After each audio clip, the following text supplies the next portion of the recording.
మరణం ఆ ప్రయాణానికి నాంది మాత్రమే అని, ఆ గమ్యం వైపు వేసే మొదటి అడుగని తెలియలేదు. తన కోసం దేవతలకి అసురులకి మధ్య జరిగిన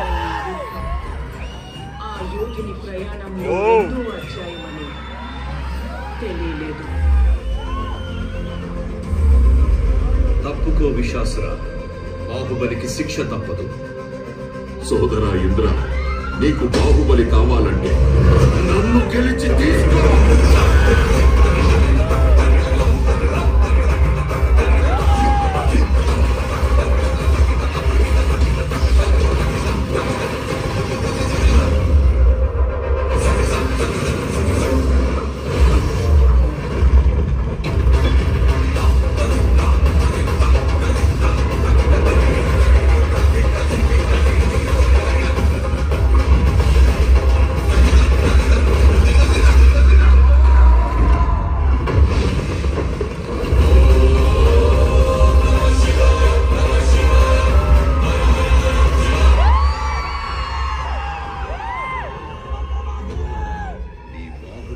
ఎవరు కాపాడతారు ఇప్పుడు?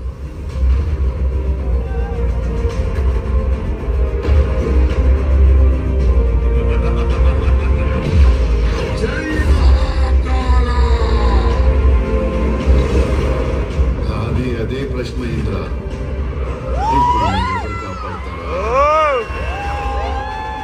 ఈ 14 లోకాల మనుగడ ఒకే ఒక మానవుడి చేతిలో. ఆ శక్తి పేరే బాహుబలి.